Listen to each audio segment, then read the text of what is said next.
This is CBC Vancouver News.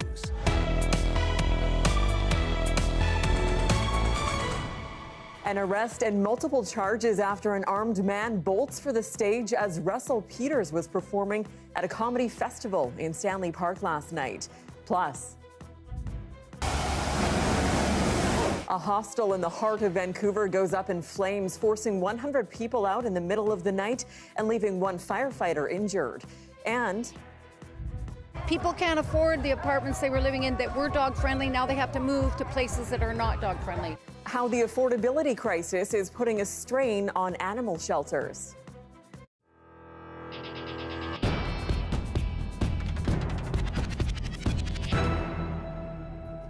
Good evening, I'm Tanya Fletcher. We begin with breaking news from Abbotsford, where police are at the scene of a triple stabbing. The details are just coming into our newsroom now. Here's what we know. BC Emergency Health Services says paramedics were called to this apartment building just before 7 o'clock tonight. 2 people were taken to the hospital by ground, while one was airlifted to the hospital. It's unclear how serious the injuries are at this point. We do have calls into Abbotsford Police to confirm any further information, including motive or whether this is connected to gangs. We'll keep you updated with any details that may come in. And disturbing details on a frightening moment at a comedy festival in Stanley Park last night. An armed man was taken down by security as he bolted for the stage while Russell Peters was performing. Vancouver police say security guards first saw an armed man with 2 edged weapons. He breached the fence and took off towards the stage. Officers say the guards reacted quickly to stop the man and nobody was hurt.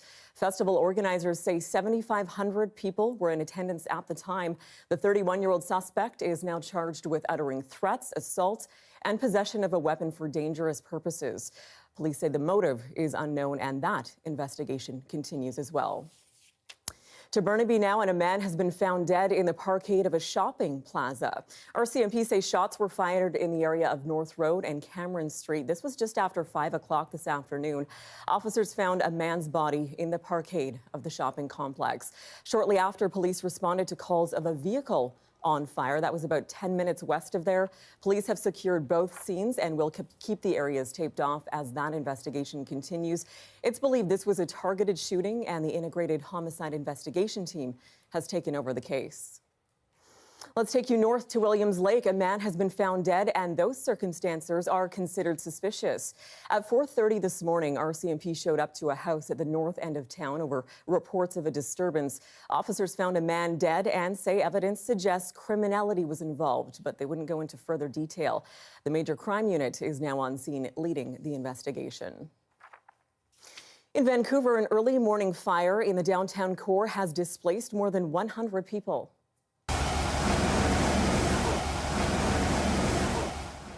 These flames sparked up around 2 a.m. in a building along the entertainment district on Granville at Nelson. A pickup truck had caught fire behind a hostel. The fire then spread to the hostel itself. The entire building was evacuated, along with the Hotel Belmont next door. One firefighter was treated for an injury from a falling ceiling while battling the blaze. The cause of this fire is still under investigation.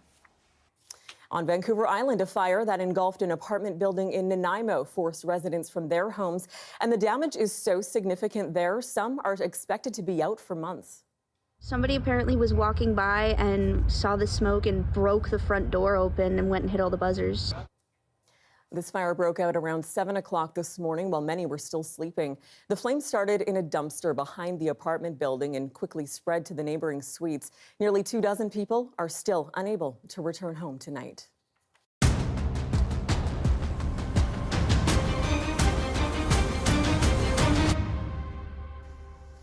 A number of wildfires in northern BC have grown significantly thanks to gusty winds this weekend. We're getting quite late into fall, and we're still seeing some very significant fire behavior, which is very abnormal for this area. The Greater Beaver Lake wildfire, shown here, is one of 5 fires of note in the region around Vanderhoof and Prince George. That means they're particularly visible or pose a threat to public safety. The BC Wildfire Service says sustained winds gusting as high as 70 kilometers an hour will continue through until tomorrow. Well, meanwhile, the Stoddart Creek fire northwest of Fort St. John has triggered new evacuation orders. So today we do have some more personnel on the scene, including with 4 helicopters, several pieces of heavy equipment, and 13 Type 1 firefighters. And 16 properties in the Peace River Regional District were put under evacuation order late yesterday. Fire officials say the flames flared up so quickly that some crews had to pull back for their own safety. In other news today, protests were held in Vancouver and Victoria, among other cities today, marking 1 year since the death of Mahsa Amini in Iran. The good thing is Iranian became very aware of what is, what is their role to bring the public awareness about what is happening in Iran. Amini was a 22-year-old Kurdish woman arrested by Iran's morality police late last year over the mandatory dress code. Her death in custody triggered months of some of the biggest protests against Iran's regime.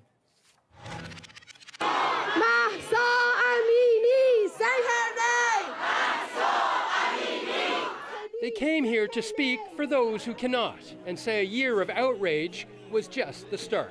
The Iranians outside Iran who have the freedom of speech, we want to be the voice of the Iranians inside.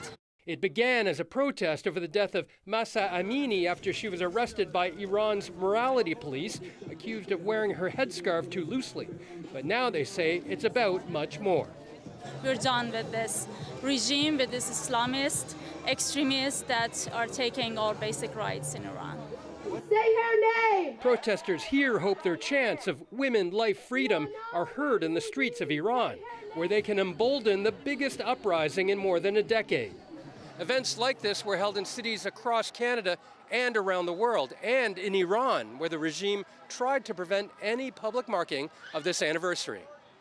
Ahead of today's anniversary, dozens of women's rights activists were arrested. Diako Alivi, a high school teacher from Mahsa Amini's hometown who took part in the first protests, says Mahsa's father, Amjad Amini, was detained. He was later released, but with a warning against marking the anniversary of his daughter's death. He's under house arrest, his father. No one can reach him in the house. All the way to their house is blocked by police and IRGC. No one can access the family. It's a very, very hard, very difficult situation for them because it's their only daughter. But despite the crackdown, some Iranians did mark the anniversary with defiance. There, protesters' demands for democratic change have been met with violence. Women have been detained, others have rejected the hijab and cut their hair in defiance. Here, protesters are calling on the Canadian government to do more. While Canada has sanctioned hundreds of Iranian people and entities, protesters want Iran's Revolutionary Guard declared a terrorist group, their entry to Canada banned, and deportation for those who are already here. Philip Lishanok, CBC News, Toronto. Well, the charity that runs a so-called grief camp each year says it's turning away far more families than it's able to welcome. The pandemic and the overdose crisis have led to a surge in demand and a call now for Ottawa to step in. As Yasmin Vanea reports, the waitlist is hundreds deep. When you're that young, you don't really learn about that emotion. You don't know how to deal with it. You don't know why you're feeling it, and you don't know why it has happened to you. 17-year-old Lily Friesen's father died when she was 7. That's when she started going to Camp Carey with her mother to process their grief. I quite look forward to it because in my day-to-day life, I don't always get an opportunity to really process my grief because everything is always moving and so busy. And when your world stops, when someone dies, the rest of the world keeps going. But last year, the unthinkable happened. Her mother died too. So this weekend, she's attending the camp with her godfather. I love going because it means I get a chance to really connect with the people I've lost and honor them and talk about them in such a beautiful way. There's lots of tears, but there's a lot of laughs as well and a lot of really happy memories. The camp prioritizes young people, and the charity that runs it says about 100 families applied to attend, but they could only take 35. And so when we find ourselves having to turn away kind of one family for every family we can take, we just know that we need to let people know that we're struggling with this overwhelming need. She says the camp has grown over the years as awareness has spread. The need is also growing, with more and more families grieving people lost to COVID-19, drug overdoses, and for Indigenous families, the finding of unmarked children's graves. It's very real. All of us will experience grief and loss. And for those who are most vulnerable, it can really change the trajectory of their life. The charity mainly relies on donations. At this point, there isn't enough money to add more camps. Those behind the cause are urging the federal government to fold it into a national bereavement strategy. So without sort of that ability to have a regular stream of funding, it's difficult for us to, to kind of meet all the needs, and so heartbreaking to kind of turn people away. I just feel like it's time that we kind of bring this out of the shadows. Yasmin Ghanaya, CBC News, Vancouver. The Big Brothers mentorship program on Vancouver Island is facing severe shortages, sparking a call for more volunteers. It's just been the struggle and the challenge we've had is finding male adult volunteers that are willing to kind of step up and fill that void. The organization says it hasn't seen a sizable return of volunteers since the pandemic. The program aims to give kids a stable, reliable mentor outside of their own families. There is an extensive vetting process, and participation is at least a year-long commitment. Well, Black, Indigenous, and other women of color gathered today in search of career guidance and support. The conference was organized by a nonprofit aiming to empower young girls through workshops and mentorship. As Yasmin Gandam tells us, the event is designed to build and foster confidence in women of color. Up until this moment right now, what have you done to show up for you? One of many panelists at the conference uplifting young women of color as they share their experiences as entrepreneurs in the workplace. The Bigger Ideas Conference is the first of its kind in Vancouver, with over 150 women participating in seminars covering everything from career transitions to wellness and preparing for job interviews. As a Black woman, I know there's a lot of rooms that I go into and I don't see the same person that looks like me. And that's still going, right? We talk about equality and equity and all these different things, but there's still a struggle if you look at the underlining, right? Speakers from various industries, including finance, wellness, fundraising, and journalism, all gathering to share their voice. Sometimes it takes a collective of other people that look like you for you to feel safe in those spaces. And I think that's what this conference is really about, is about us coming together with our idea, or maybe like we had this innate idea in us, like, oh, I want to be an entrepreneur, but I don't know how to start, but be in a room with other women who share the sentiment and the frustration of starting something. For participants, it's a safe space, one that doesn't come around often. Especially young women, they're very shy and they're very shy and don't know what to do and kind of looking for that support. So having these kind of conferences, these kind of events that really bring these students and young people together and kind of like show them the path and be a welcoming, safe space for them is very, very important. And there aren't many of that here. But it goes beyond career guidance. The conference also provides the opportunity for women to access resources. A lot of times people don't have access to the monies to be able to access, those resources. And I think, being able to get connected to community organizations like this one can then give you, connections to people who can give you access to resources that can then help you with your mental health. Frucci hopes this is the first of many opportunities for young women to embrace their bigger ideas. Yasmin Gandam, CBC News, New Westminster. Animal shelters across BC are facing a growing crisis. Many are full to capacity, and for the first time ever, some are having to consider euthanasia to make space for more rescues. The problem has been fueled by post-pandemic lifestyle patterns paired with inflation and the affordability crunch. So today a fundraiser was held in Vancouver to try to help ease the burden, and our Janella Hamilton stopped by. Make sure your dog is hydrated. Susan Patterson has been rescuing animals for 15 years. She says within that time, she's never seen so many dogs in need of forever homes. And city-owned shelters and pounds are struggling to keep up with demand. In 2014, I think in all 7 animal shelters here in British Columbia, I think they had 4 dogs under 35 pounds between all 7 shelters, and now all of those shelters are full. Patterson believes the influx of animals being surrendered and strays being found on the street or tied up in parks is largely due to the pandemic and the growing affordability crisis in BC. People didn't anticipate that they wouldn't have the time for the dogs that they had the time for during COVID. You know, the housing problem is a huge issue. People can't afford the apartments they were living in that were dog friendly. Now they have to move to places that are not dog friendly. Patterson, along with dozens of other animal rescuers and their supporters, put paws to pavement Saturday to raise awareness and money. Dogs of all breeds and ages coming out to support the cause, taking much-needed water breaks along the 4-kilometer walk. For some, it was a chance to enjoy scenic Spanish banks.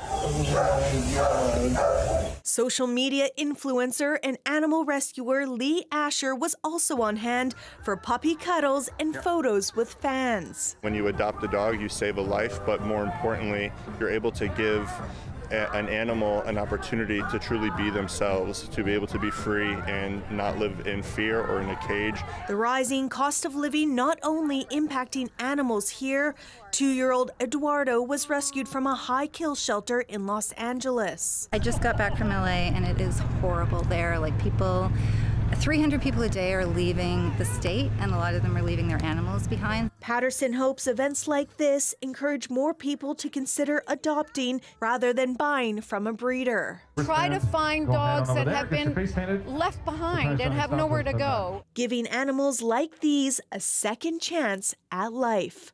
Janella Hamilton, CBC News, Vancouver.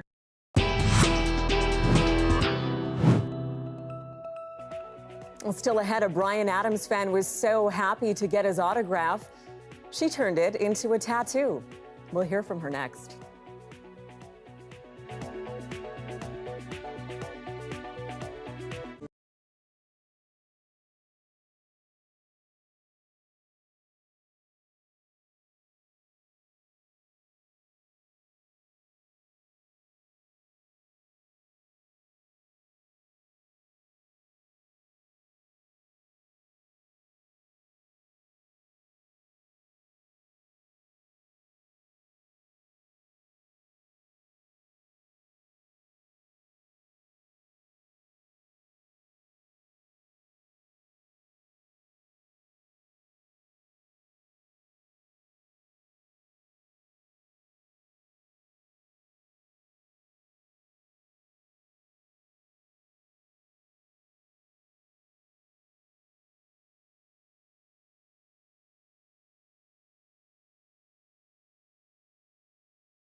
Let's take you to Atlantic Canada now, where Storm Lee has made landfall. It's hit far western Nova Scotia and is expected to track north through New Brunswick and Prince Edward Island before sunrise tomorrow. Hundreds of thousands of customers are without power tonight. Allison Northcott has the very latest. As the storm came in, the wind and waves picked up. Trees were toppled by powerful gusts, leaving tens of thousands without power. I see out the window now where I am at our emergency operations center that the trees are blowing very significantly. There's a lot of debris on a lot of the roads along the coast. Some roads have had to be closed. In Fredericton, the storm brought heavy rain, filling streets with water. In other areas, it was the wind causing the most damage. How you're finding it so far? Pretty windy. I just come down from the beach, so it's pretty windy. It slowly came over as the roots raised up. Mike Chatterton saw a tree uprooted behind his home. The ground's pretty saturated, so there wasn't very much to hold it, and the canopy's full of leaves, so it catches all the wind. This store owner was able to keep serving customers thanks to his generator. We lost power here about, I think it was around 6 o'clock, and it's been out since, so we're got the generator running, got the coolers going, and we're open. The biggest risk is the high tide and the storm surge. As long as we don't come over the wharf, everything should be good. In southwestern New Brunswick, with power out for many, volunteers welcomed people in.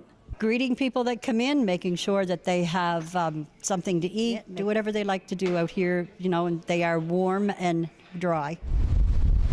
Officials continue to urge people to be careful, to avoid the roads and the water's edge, because there's still more wind and rain to come. Allison Northcott, CBC News, St. John. This next story is about a music fan taking her fanfare to a whole new level. Lori Capozzi is a huge Bryan Adams fan. She's seen him perform countless times live. And when he played in Penticton last week, she was in the crowd, once again holding up a sign that said, "Bryan, I want your autograph to be my next tattoo." About 3/4 of the way through the show, she got her wish. Take a listen. I've been a big fan of Bryan Adams since 1985. I've probably been to about 8 of his concerts. So this time I thought I would make a sign and make it very colorful. And I put a lot of thought into what I wanted to say. And I thought that it would be really cool to be able to get his autograph. It said, "Bryan, I want my next tattoo to be your autograph." I could tell throughout the concert that he was looking at the sign. I was like, oh my God, this is not going to happen. I just about froze. I didn't know how to react, right? And he basically said, "What do you think, Penticton?" And everybody started cheering. And then he said, "I think I can make this happen." And then he motioned for me to come up. Hello, what's your name? Lori. Lori. Are you a tattoo artist? No, I'm not, but I love tattoos. I gather. And I love you. Thank you, Lori. Lovely to meet you. I know that there was a tattoo artist that owned Valley Ink, and he shut down, but I had a feeling that he was still doing it out of his house. So I contacted him, and then he sent me a text back, and he said, "I can do that." Bryan Adams has always been my all-time favorite artist, and I'll continue to go see him over and over again. I'll never get tired. And I didn't really know what to expect, and I didn't expect to get called up, and the fact that I did, I just feel very honored. And here is a live shot of BC Place all lit up tonight. Till parts of the province are about to see a gradual cool down, including rain in some areas. I'll take you through the 5-day forecast coming up next.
we're sharing really important information with the public, and I feel like this is exactly what our job is, especially as the public broadcaster, especially in morning radio.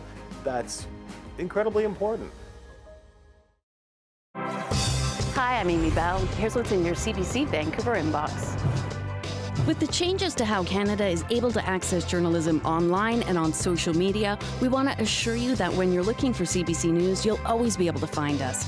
Wherever you are in BC, local news, breaking stories, and the latest from around the world is at your fingertips any time of the day with the free CBC News app and online at cbcnews.ca. Download the CBC News app and stay connected wherever you are.